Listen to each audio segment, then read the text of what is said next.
Papa.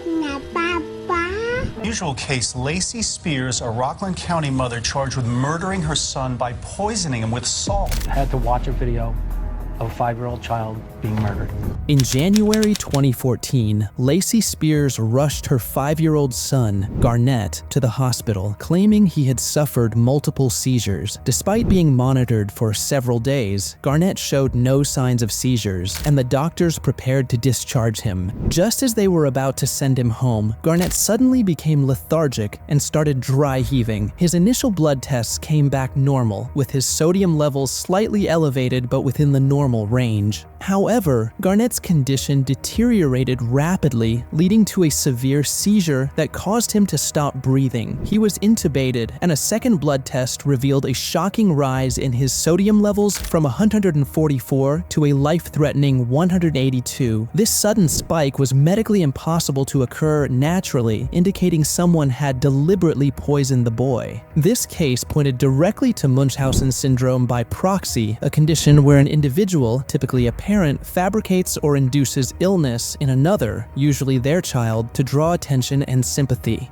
Lacey Spears was born on October 16, 1987, in Atwater, California, the youngest of 3 children. Her family relocated to Decatur, Alabama. Soon after her birth, Lacey's parents, Terry and Tina, both had chronic health problems, which perhaps contributed to Lacey's early obsession with nurturing. As a child, she became intensely attached to her dolls, treating them as real babies. This attachment was so extreme that she once attacked a friend who touched one of her dolls, leading to the end of that friendship. Lacey was closer to her grandparents than to her parents, especially after her grandmother's death when Lacey was 10. She often stayed at friends' houses, claiming she had been molested and was too afraid to return home. Although these claims were reported, there was no record of an investigation, and her older sister, Rebecca, doubted their validity. However, given Lacey's later behaviors, these stories might have been early attempts to seek attention. Lacey Spears' obsession with motherhood was evident throughout her early adulthood. After high school, Lacey moved into an apartment with her sister Rebecca and started working at Kids Club Daycare, where she cared for several babies and often worked long hours. Around this time, Lacey briefly dated Blake Robinson, a deputy with the Morgan County Sheriff's Office. Though the relationship ended quickly, Lacey then enrolled at Calhoun College to study nursing, where she met Christy Burnham, a single mother with a 10-month-old son named Cameron. Lacey became obsessed with Cameron, often caring for him and buying him clothes, diapers, and even a crib. However, Christy noticed that Cameron frequently developed ear infections after spending time with Lacey.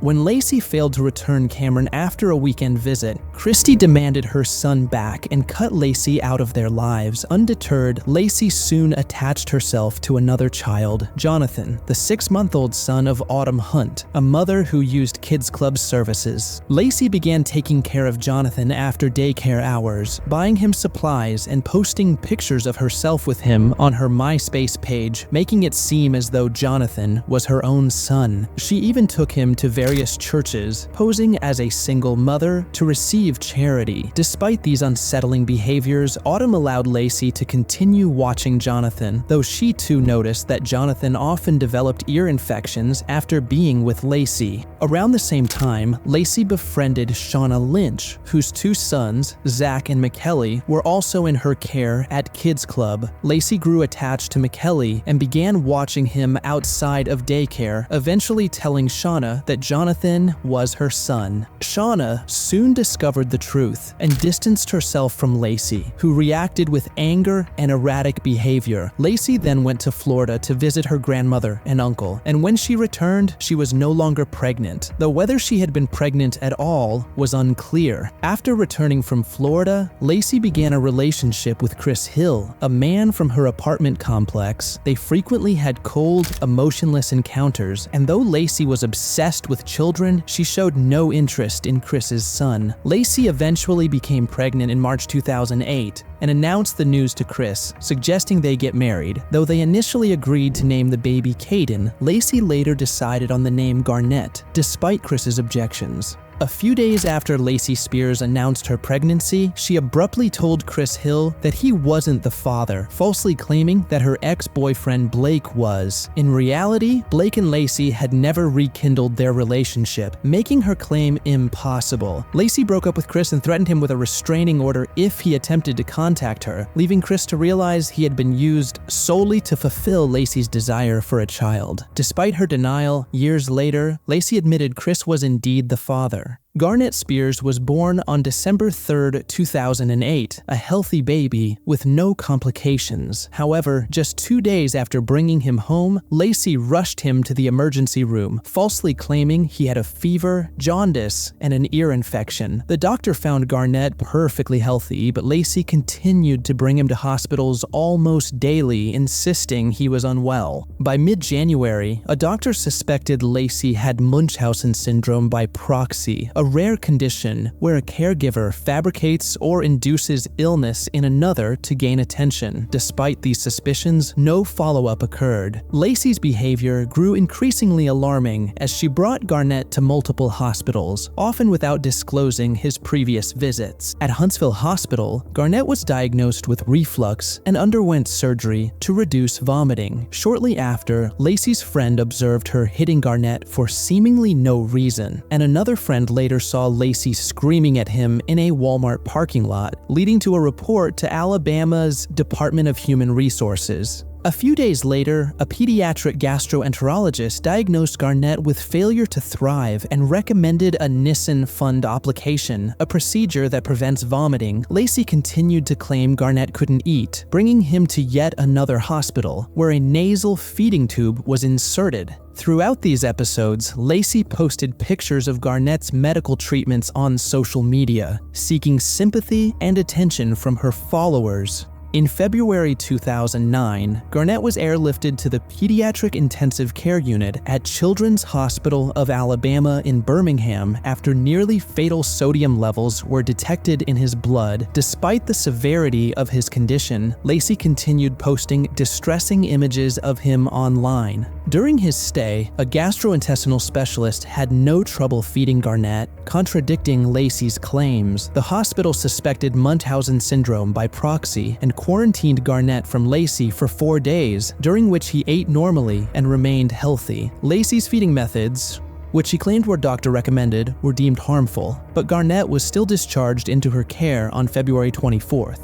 As Lacey continued to seek medical attention for Garnett, more red flags emerged. An ear, nose, and throat specialist noted the unusually high number of ear infections Garnett had suffered and referred him to another specialist suspecting Munchausen Syndrome by Proxy. This was the third time the syndrome was mentioned by medical professionals in Garnett's short life. Despite repeated visits to Decatur General Hospital, where Lacey claimed Garnett was vomiting everything he ate, a physical impossibility due to his surgery, no investigation by Child Protective Services was initiated. By June 20th, Garnett was brought to the hospital, bleeding from his ears, eyes, nose, and mouth. As usual, Lacey Spears posted photos of her unconscious son, hooked up to tubes, on social media, soaking in the sympathy from her followers. Her obsession with Garnett's medical issues grew, leading her to neglect Jonathan, the child she had previously fixated on.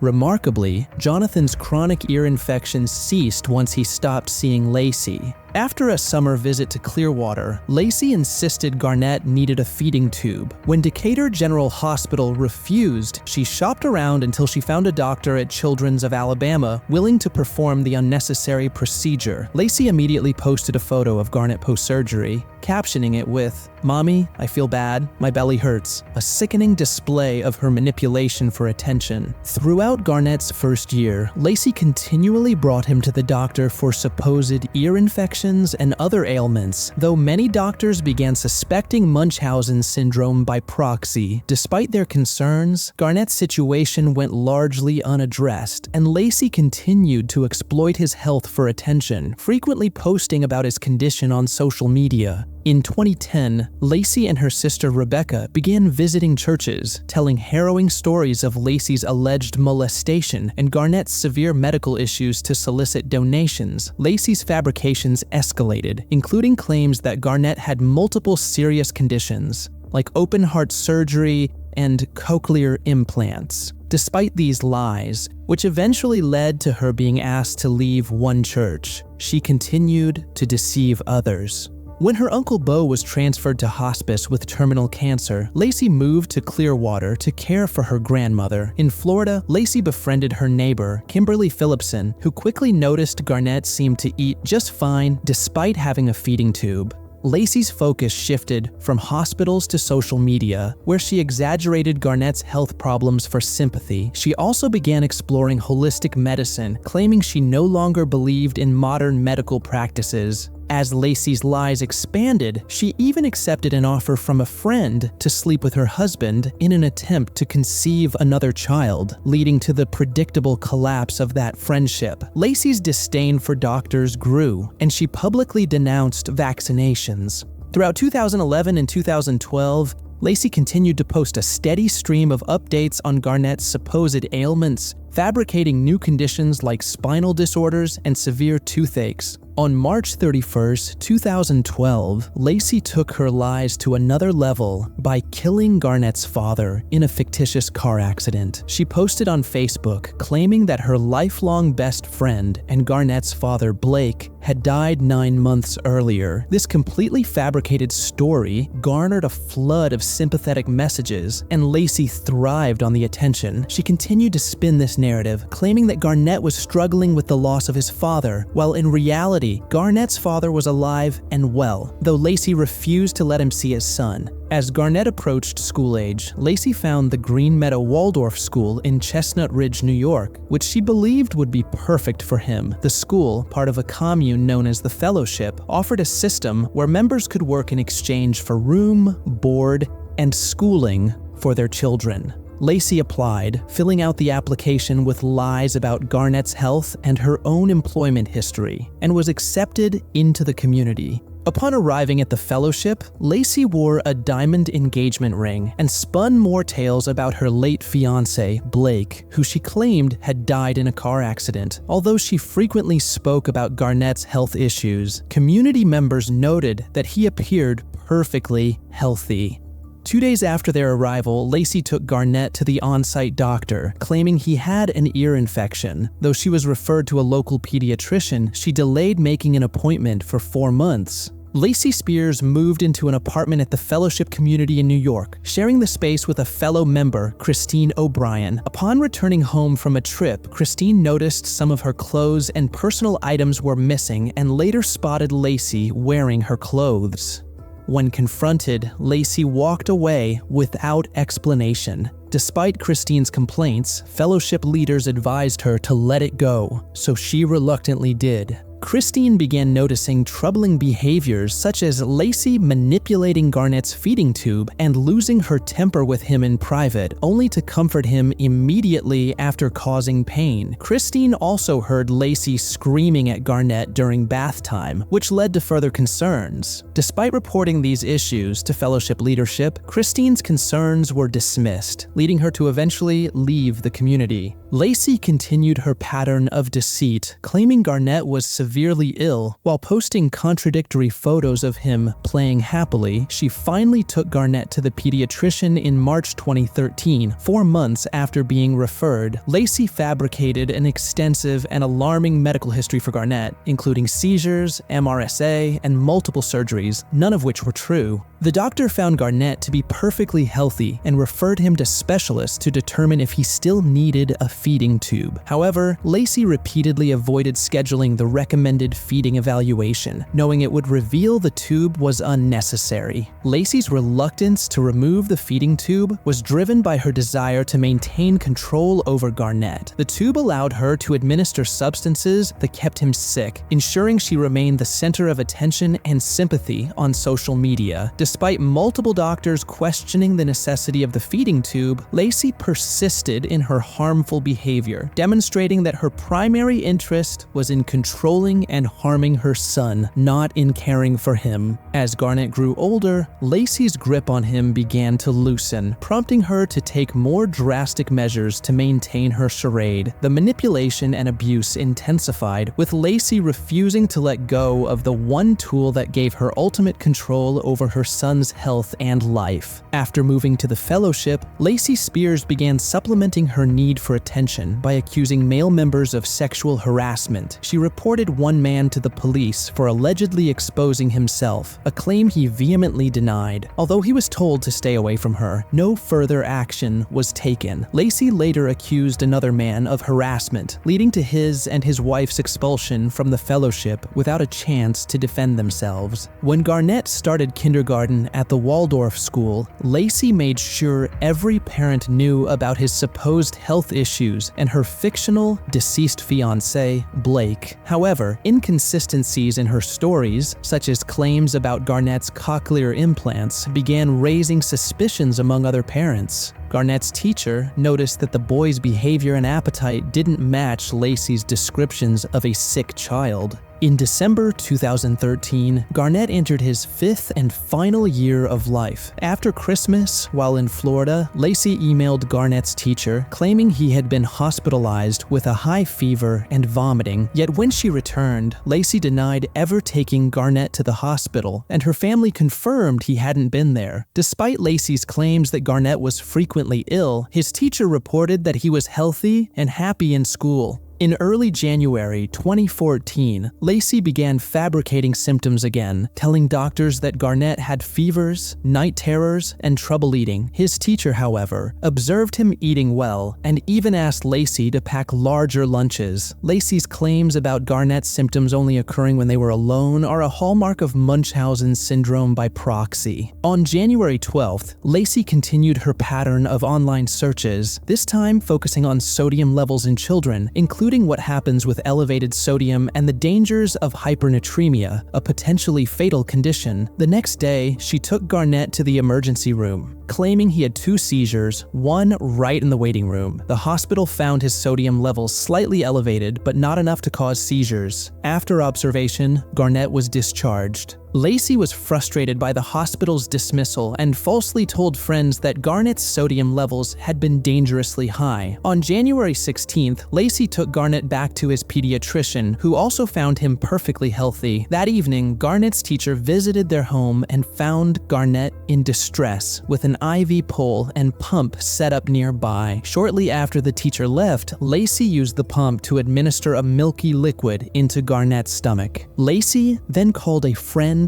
Una, claiming Garnett was having a seizure and needed to go to the hospital. On the way, she even paused to take a photo of Garnett in his car seat for Facebook. At this new hospital, Lacey repeated her fabricated stories about Garnett's medical history, including his fictitious past with hypernatremia. The emergency room doctor, suspecting Munchausen Syndrome by Proxy, admitted Garnett for observation. An EEG and video were set up to monitor for seizures, but Garnett exhibited no symptoms while under observation, despite Lacey's claims of severe health issues. Garnett remained symptom-free during his hospital stay. On January 19, 2014, despite Garnett's EEG showing no signs of seizures, Lacey searched online for information about iodized salt and brain tumors. Later that morning, the hospital's camera captured Lacey taking Garnett into the bathroom, where she was seen handling his feeding tube and a large cup. When they emerged, Garnett, previously happy and active, was suddenly lethargic. Minutes later, Garnett began dry heaving, prompting Lacey to call for a nurse. As doctors attended to Garnett, Lacey took a photo of her suffering son and posted it to Facebook, seeking sympathy rather than focusing on his recovery. Despite blood tests showing normal sodium levels, Lacey took Garnett into the bathroom again later that afternoon. Once more, he became lethargic and began dry heaving. This time, his condition rapidly worsened, leading to a full-blown seizure. Doctors were forced to intubate Garnett as his sodium levels spiked to a deadly 182, leaving medical staff in disbelief. Garnett was airlifted to Westchester Medical Center, where Dr. Carrie Goldsman, director of the Pediatric Intensive Care Unit, immediately suspected foul play upon learning about Garnett's feeding tube. He questioned Lacey, who falsely claimed Garnett hadn't been fed through the tube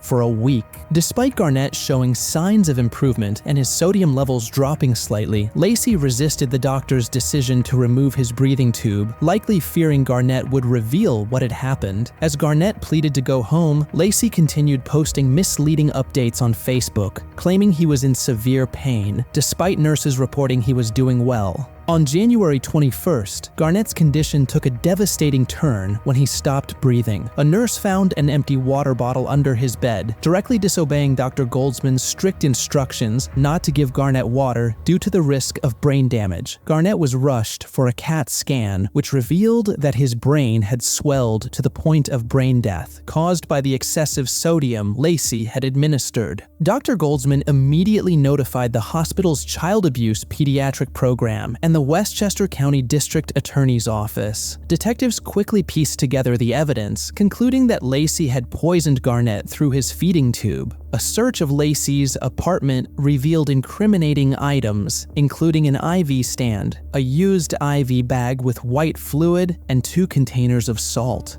In a desperate attempt to cover her tracks, Lacey called a friend, Valerie, asking her to remove and dispose of the IV bag from her apartment. Despite the police having already photographed the scene, Valerie complied. After hiding the IV bag at Lacey Spears' request, Valerie, feeling guilty, confided in a coworker and later reported the incident to Fellowship leadership. The IV bag was retrieved and handed over to the police, who soon obtained a warrant to collect additional evidence, including an IV pole and pump. On January 23, 2014, Garnett was pronounced brain dead. Tests on the IV bags confirmed dangerously high levels of sodium, and Garnett's autopsy revealed he had no underlying medical conditions. His death was ruled a homicide. As the murder investigation unfolded, Lacey refused to cooperate, claiming the hospital had made a mistake. However, detectives meticulously pieced together her actions, including the damning video footage of her administering salt to Garnett in the hospital bathroom. In June 2014, Lacey was arrested and charged with second-degree murder and first-degree manslaughter. During the trial, prosecutors laid out the horrifying timeline of Garnett's life, revealing how Lacey, a compulsive liar, had poisoned and tormented her son to gain sympathy. They showed how Garnett, a healthy child at birth, was subjected to unnecessary surgeries and constant medical attention at Lacey's behest.